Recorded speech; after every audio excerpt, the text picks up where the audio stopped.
So the Mexican government has released a new anti-drug advertisement featuring images of homeless people and open-air drug users in Philadelphia. The purpose is to scare Mexican kids from doing drugs.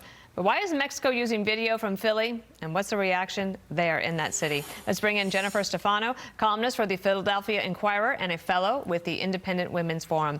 Jennifer, you live in Philly. You experienced this. What's the reaction for people you talk to about Mexico using Philly as an example of what not to do?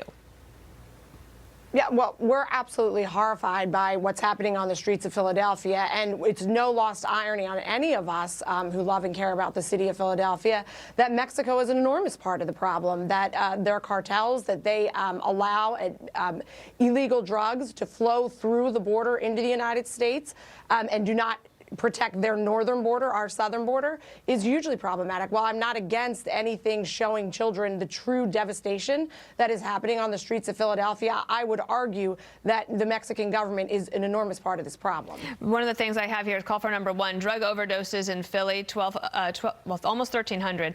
Fentanyl overdoses, 76% of all drug deaths. So, when you look at that ad, some people might think, well, is that a dramatization or is that exaggerated? But you've seen it for yourself. I mean, that's real. Yeah.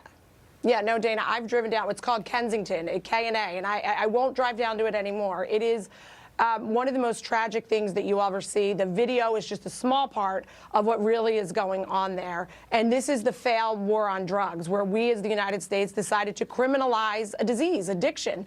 We put the victims in jail, and we failed to go after the real problem, the cartel. And this is an example of a couple of things: the failed war on drugs, but also the total and complete totalitarian hold of the Democratic Party on the city of Philadelphia for the last 60-plus years. And also a George Soros-funded district attorney, Larry Krasner, overseeing this. There has been no solutions, no answers, and more lives lost in devastation. I won't read you the whole quote, but Mayor Kenny of Philadelphia says it's not a good thing to see your city treated or portrayed that way, and he said that there's more work to do.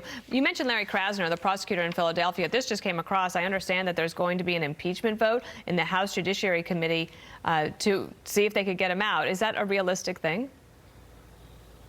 I think it's becoming more realistic, although the Democrats just took control of the House in Pennsylvania, so I think it is going to come and stall. Right. But I think there's a legitimate case to be made. It has been a bipartisan vote to move that forward before, so I think it still is possible. But it's remarkable to me that Mayor Kenny suggests there's work to be done. They've been in charge. Mayor Kenny's been in office. Larry Krasner's been in charge. They've been reelected. What are they waiting for? What are they waiting to do to solve this? This is the very fundamental issue. They promise and never deliver.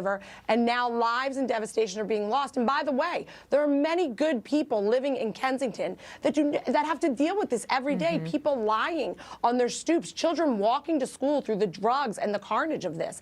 It is the shame of the nation that this is happening. There's just one other thing I want to point out, and if I don't want to sound like we're just picking on Philly, but this is actually happening there. And to your point, the question is, when are they going to do something about it?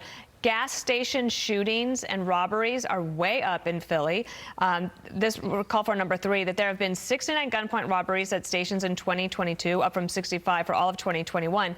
There were only 20 gunpoint robberies in 2020. So what is happening at the gas stations in Philly?